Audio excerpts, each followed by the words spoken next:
ये कहानी शुरू होती है एक आइलैंड से जहां एक अकेला वॉच टावर खड़ा है और उस टावर के अंदर हमारा हीरो माइक मिशन रहता है जो कि दूर समंदर में आती एक सप्लाई बोट को देख रहा है। वही बोट जो हर हफ्ते उसके लिए राशन और पानी लेकर आती है। जैसे ही बोट किनारे लगती है एक आदमी अपनी 10 साल की भांजी जैसी को सामान देने के लिए आइलैंड पर भेजता है। जैसी चुपचाप माइक के कमरे के बाहर सप्लाई रख देती है और हर बार की तरह इस बार भी एक छोटा सा गिफ्ट वहीं छोड़ देती है, सिर्फ इस उम्मीद में कि शायद एक दिन माइक उससे मिलेगा, उसे जानेगा। लेकिन माइक एक ऐसा इंसान है जिसे किसी से कोई मतलब नहीं। वो खुद को दुनिया से छुपा कर रखता है, किसी की नजर में नहीं आता। जैसी चली जाती है और ऐसे ही महीने गुजर जाते हैं। हम देखते हैं कि माइक बेहद सादगी से अपने कमरे में अकेला रहता है। उसकी दुनिया में अगर कोई साथी है तो बस एक कुत्ता, वही उसकी छोटी सी खुशी है। फिर एक दिन जैसी दोबारा डिलीवरी लेकर आती है, इस बार वो उसे आवाज लगाती है। माइक घर में ही होता है तो बाहर निकलकर पूछता है क्या हुआ। जैसी गुस्से में कहती है कि वो महीनों से गिफ्ट छोड़ रही है लेकिन उसने कभी उसे नोटिस तक नहीं किया। माइक ठंडे स्वर में कहता है कि अब उसे आने की जरूरत नहीं। ये सुनकर जैसी उसे घटिया इंसान कहती है। माइक दरवाजा बंद कर देता है और जैसी वापस बोट की तरफ लौट जाती है, लेकिन तभी अचानक एक भयानक समुद्री तूफान उठता है और बोट लहरों में डूब जाती है। माइक ये सब अपनी खिड़की से देखता है और बिना एक सेकंड गवाए अपनी बोट लेकर तूफान में कूद पड़ता है। वो पानी में छलांग लगाकर जैसी तक पहुंचता है और देखता है कि उसके मामा अब इस दुनिया में नहीं रहे। किसी तरह वो जैसी को अपनी बोट पर खींच लाता है। काफी मेहनत के बाद जैसी को होश आता है। माइक उसे अपने घर ले आता है। उसके पैर में गहरी चोट लगी होती है। माइक उसे उसके मामा की मौत की खबर देता है और ये सुनते ही जैसी पूरी तरह टूट जाती है। अगली सुबह माइक उसके जख्म को चेक करता है, जितना हो सकता है उतनी मरहम पट्टी करता है। जैसी पूछती है क्या उसने उसके घर वालों को खबर दी। माइक शांत आवाज में कहता है कि वो जानता है उसके घर में कोई नहीं, वो सिर्फ अपने मामा के साथ रहती थी। जैसी हैरान रह जाती है कि उसे उसके बारे में इतना सब कैसे पता। तब माइक बताता है कि उसके मामा उसके पुराने दोस्त थे, दोनों नेवी में साथ थे। फिर माइक रोजमर्रा के काम के लिए बाहर चला जाता है और जैसी को अकेला छोड़ देता है। उसके जाने के बाद जैसी को घर में एक नाइफ मिलती है और वो उसे अपनी सुरक्षा के लिए अपने पास रख लेती है। उसी रात जैसी को डरावने सपने आते हैं और वो चीख उठती है। माइक जाग जाता है और उसके पास आता है। तभी जैसी अचानक नाइफ निकाल लेती है, लेकिन माइक बिल्कुल नहीं डरता। उल्टा वो उसे समझाता है कि नाइफ को कैसे पकड़ते हैं अगर कभी खुद को बचाने की जरूरत पड़े। दिन हफ्तों में बदल जाते हैं। माइक जैसी का ख्याल अपनी बेटी की तरह रखने लगता है। जैसी भी माइक के कुत्ते से जुड़ जाती है और घंटों उसके साथ खेलती रहती है। वो उसका नाम टॉमी रखती है। उसे चेस खेलना आता है जिससे माइक काफी इंप्रेस होता है। जब माइक उसके पैर का जख्म दोबारा देखता है तो समझ जाता है कि ये अभी भी ठीक नहीं हुआ। इसलिए वो फैसला करता है कि उसे मेनलैंड जाकर सही दवाई लानी होगी। वो अपनी बोट लेकर पास के एक टाउन में जाता है। वहां स्टोर में वो अपना चेहरा ढककर रखता है ताकि सिक्योरिटी कैमरों से बच सके। वहीं दूसरी तरफ लंदन में गवर्नमेंट ऑफिशियल्स की एक हियरिंग चल रही होती है जहां सैम नाम के एक आदमी पर केस होता है क्योंकि उसने प्रोजेक्ट एडम नाम का एक प्रोग्राम बनाया था जो दुनिया भर के फोन कम्युनिकेशन का डेटा सीधे MI6 को भेजता था, जो कि प्राइवेसी का बड़ा उल्लंघन था। सैम अपनी सफाई में कहता है कि इस प्रोग्राम ने अनगिनत टेररिस्ट अटैक रोके हैं और लाखों जानें बचाई हैं, लेकिन फिर भी कोर्ट उस प्रोग्राम को तुरंत बंद करने का आदेश देती है। इसके बाद सैम सीधे प्राइम मिनिस्टर डेनी के पास जाता है। डेनी इस प्रोग्राम की अहमियत समझती है लेकिन चुनाव नजदीक होने की वजह से वो मजबूर है। वो सैम से कहती है कि चुनाव तक सब बंद रखो और अगर कुछ करो भी तो किसी की नजर में मत आओ। सैम मान जाता है। सीन बदलता है और हम देखते हैं कि माइक जैसी के लिए नए कपड़े भी खरीदता है, लेकिन जैसे ही वो वहां से निकलने वाला होता है वो अचानक कुछ इन्फ्लुएंसर्स के वीडियो के बैकग्राउंड में आ जाता है और यही वीडियो MI6 का सिस्टम पकड़ लेता है। सिस्टम उसका चेहरा स्कैन करता है और तुरंत फ्लैग कर देता है। ये जानकारी सीधे MI6 की नई डायरेक्टर रोज तक पहुंचती है। जब वो फाइल देखती है तो उसमें माइक का चेहरा अलग दिखाया गया होता है, एक इंटरनेशनल टेररिस्ट के रूप में जिसने कई बम धमाके किए हैं। और ये देखते ही रोज तुरंत अपनी टीम को आदेश देती है, जल्दी एक स्पेशल टास्क फोर्स भेजो और उसे पकड़ के लाओ। अगले दिन माइक जैसी के घाव की मरहम पट्टी करता है और जैसी अपने नए कपड़ों से काफी खुश नजर आती है। शाम ढलती है, दोनों साथ बैठकर डिनर कर रहे होते हैं। तभी अचानक माइक को बाहर से कुछ अजीब सी आवाज सुनाई देती है। वो धीरे से उठता है और बाहर झांकता है। दूर से एक बोट उनकी तरफ बढ़ रही होती है और उसके साथ बहुत सारे ऑफिसर्स आइलैंड की तरफ बढ़ रहे होते हैं। लेकिन माइक कोई आम इंसान नहीं था। उसने पहले से ही चारों तरफ ट्रैप सेट कर रखे थे। जैसे ही खतरा करीब आता है वो उन्हें एक्टिवेट कर देता है और अगले ही पल कई ऑफिसर्स आइलैंड में कुछ कदम चलते ही ढेर हो जाते हैं। अभी एक ऑफिसर माइक को देख लेता है और बिना देर किए फायर कर देता है। गोली माइक को लगती है लेकिन उसके चेहरे पर कोई डर नहीं। वो ऐसे आगे बढ़ता है जैसे कुछ हुआ ही ना हो और फिर अपने हाथों से ही एक एक करके सबको खत्म करने लगता है। माइक के सामने कोई नहीं टिकती, लेकिन इसी बीच एक ऑफिसर अंदर घुस जाता है। टॉमी जैसी को बचाने के लिए उस पर झपटता है, लेकिन अगले ही पल गोली की आवाज गूंजती है और टॉमी वहीं गिर जाता है हमेशा के लिए। वो ऑफिसर जैसी को उठाकर ले जाने लगता है, लेकिन तभी माइक उसे देख लेता है। एक सटीक शॉट और वो ऑफिसर खत्म। माइक तुरंत जैसी को सुरक्षित जगह पर रखता है और फिर बाकी बचे दुश्मनों का काम तमाम करने में जुट जाता है, जब तक कि आखिरी सांस तक सब खत्म नहीं हो जाते। फिर वो जैसी के पास आता है और बोलता है उन्हें अभी तुरंत यहाँ से निकलना होगा। तभी उसकी नजर टॉमी की लाश पर पड़ती है। एक पल के लिए उसकी दुनिया रुक जाती है, लेकिन वक्त नहीं था दुख मनाने का और वो जैसी को बोट पर बैठाता है और वहां से निकल जाता है। दूसरी तरफ MI6 हेडक्वार्टर में रोज पूरे ऑपरेशन को लाइव देख रही होती है और जो वो देखती है उससे वो हिल जाती है। माइक कोई साधारण टेररिस्ट नहीं है और तभी वो फैसला करती है अपने सबसे dangerous officer delta officer James को भेजने का। सीन बदलता है। जेसी नोटिस करती है कि माइक का खून बह रहा है। वो उन लोगों के बारे में पूछती है। माइक कहता है वो मेरे अतीत के भूत थे जो मुझे डराने आए थे। फिर वो जेसी को एक गन देता है और उसे चलाना सिखाता है क्योंकि अब हर पल खतरा है। वो बोट को एक घर की तरफ मोड़ देता है। उसे अपने जख्मों के लिए मेडिकल सप्लाई चाहिए। वो घर में घुसता है फर्स्ट एड ढूंढने के लिए।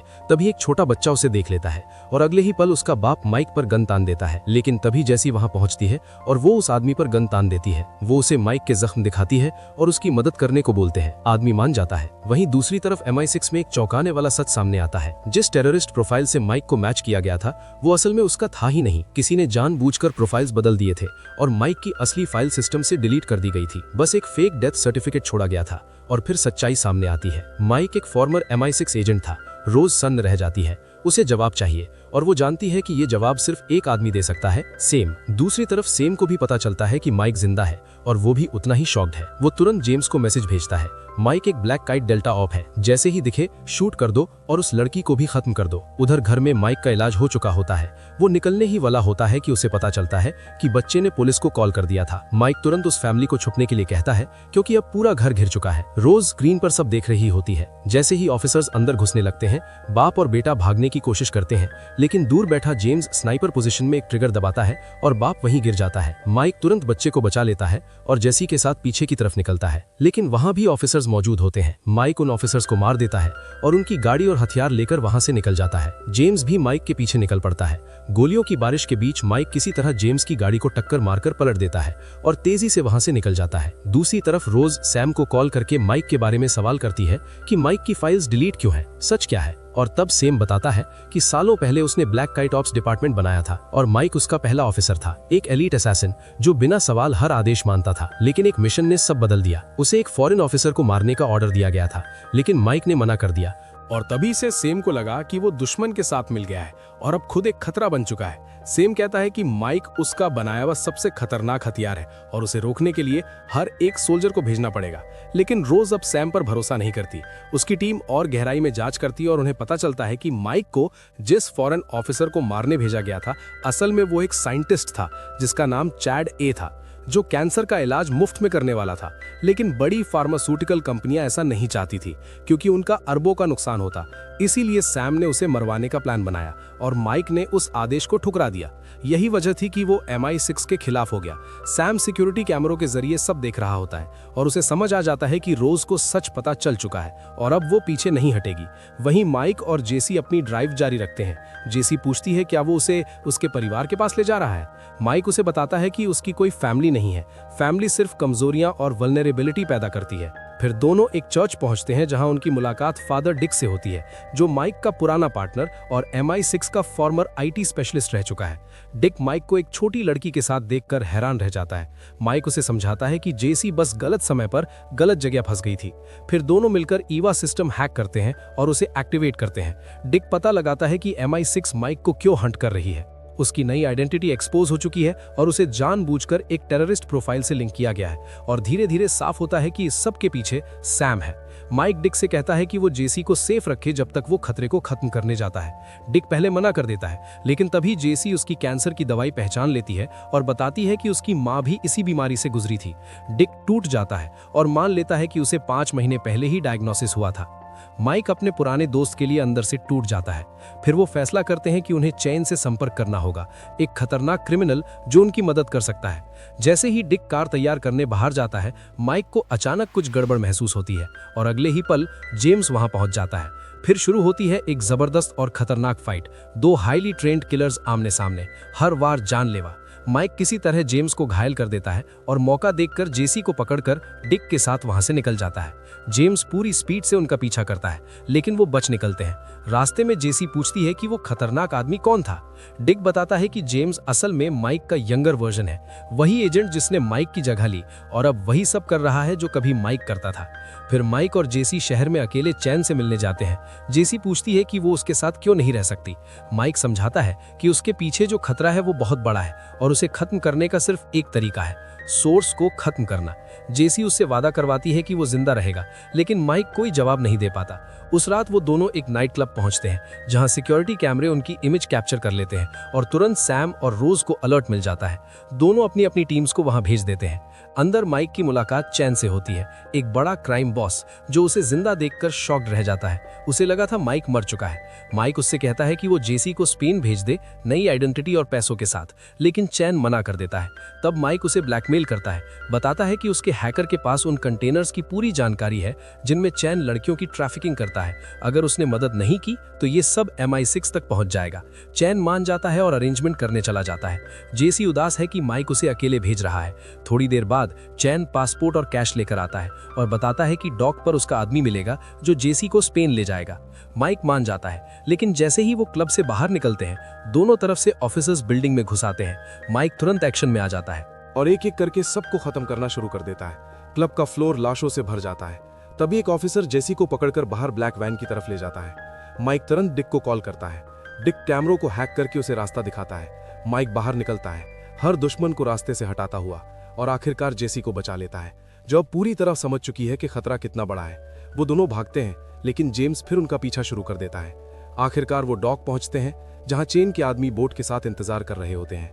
माइक जेसी से कहता है कि स्पेन में वो सुरक्षित रहेगी। जेसी की आंखों में आंसू हैं। वो कहती है कि इन सालों में वही उसका परिवार था।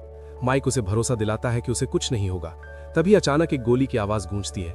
माइक तुरंत जेसी को बोट में धक्का देता है और चेन के आदमी उसे लेकर निकल जाते हैं। माइक मुड़ता है, सामने जेम्स खड़ा है। माइक जेम्स को हैंड टू हैंड कॉम्बैट के लिए चैलेंज करता है। दोनों एलीट ऑपरेटिव एक दूसरे पर टूट पड़ते हैं। ये मुकाबला ब्लैक काइट डेल्टा ऑपरेशन के नंबर 1 और नंबर 2 के बीच है।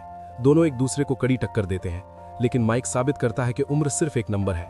वो अब भी शेर है, और फिर एक बड़ा मेटल पाइप उठाकर आखिरी वार करता है। जेम्स खत्म, हमेशा के लिए।